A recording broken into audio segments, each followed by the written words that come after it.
Baiklah, saat ini kita akan membahas tentang radikalisme.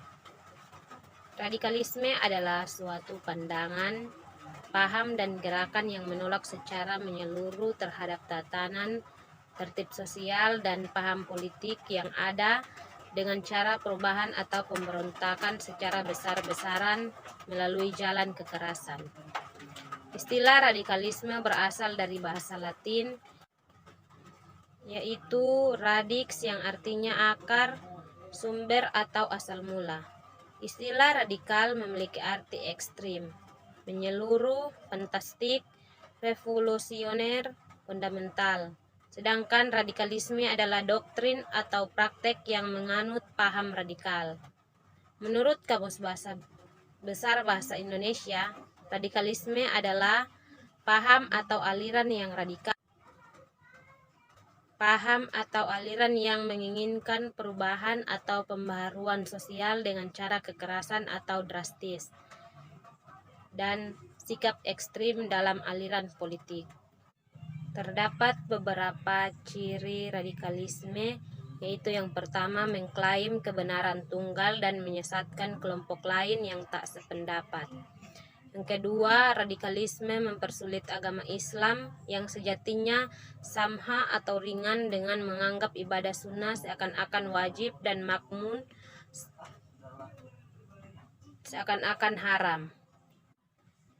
Yang keempat, kasar dalam berinteraksi, keras dalam berbicara, dan emosional dalam berdakwah. Yang kelima, kelompok radikal mudah berburuk sangka kepada orang lain di luar golongannya.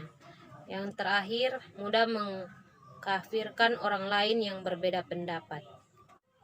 Terdapat beberapa faktor yang menjadi penyebab atau sumber masalah tumbuhnya paham radikalisme pada seseorang, antara lain: yang pertama, pemahaman keagamaan yang lateral, sepotong-potong terhadap ayat-ayat Al-Quran.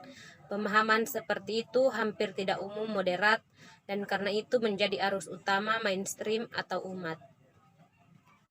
Yang kedua, bacaan yang salah terhadap sejarah umat Islam yang dikombinasikan dengan idealisi berlebihan terhadap umat Islam pada masa tertentu. Dan yang ketiga, deprivasi politik, sosial, dan ekonomi yang masih bertahan dalam masyarakat. Dan yang keempat, yaitu masih berlanjutnya konflik sosial bernuansa intra dan antaragama dalam masa reformasi. Dan yang kelima, yaitu melalui internet. Selain menggunakan media kertas, kelompok radikal juga memanfaatkan dunia maya untuk menyebarkan buku-buku dan informasi tentang jihad. Dan radikalisme itu dapat dicegah dengan program yang dilakukan oleh pemerintah dalam rangka menanggulangi paham radikalisme yang dilakukan melalui cara yang dikenal dengan deradikalisasi. Deradikalisasi adalah suatu upaya mereduksi kegiatan-kegiatan radikal dan menetralisir paham radikal bagi mereka yang terlibat dan simpatisannya serta anggota masyarakat yang telah terekspose paham-paham radikal. Radikal bagi mereka yang terlibat aksi teroris dapat dan para simpatisnya hingga meninggalkan aksi kekerasan. Deradikalisasi dilakukan melalui proses meyakinkan kelompok radikal untuk meninggalkan penggunaan kekerasan.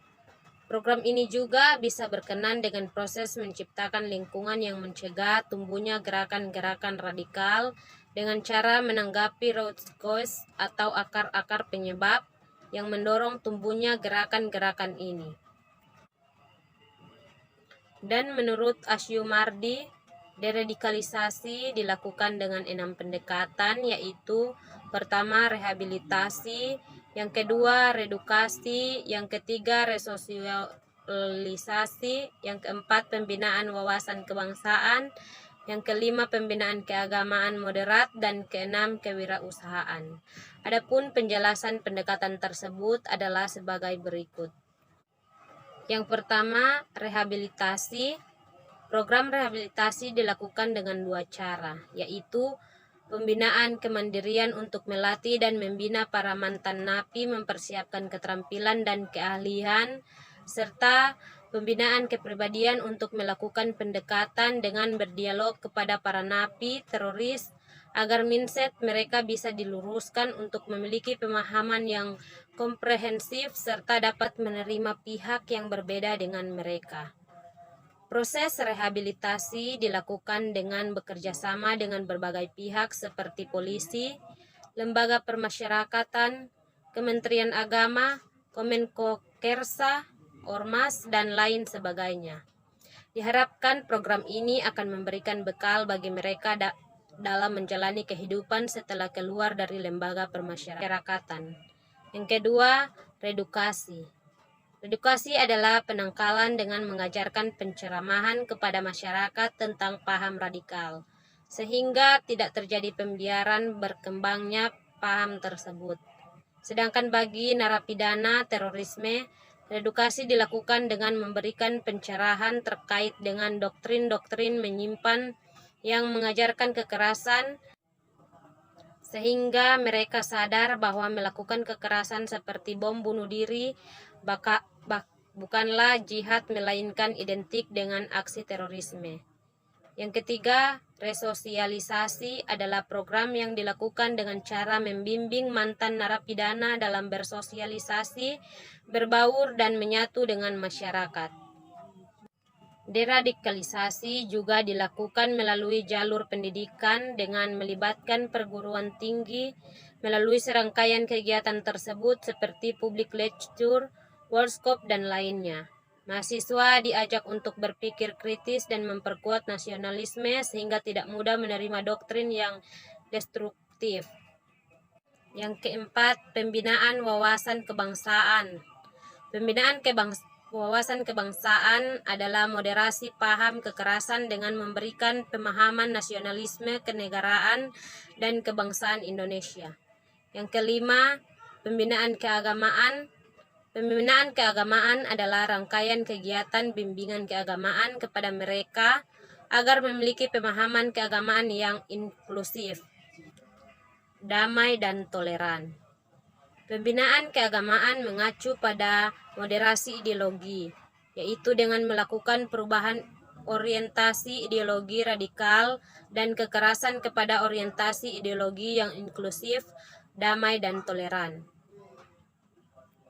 Yang keenam, pendekatan kewirausahaan dengan memberikan pelatihan dan modal usaha agar dapat mandiri dan tidak mengembangkan paham kekerasan.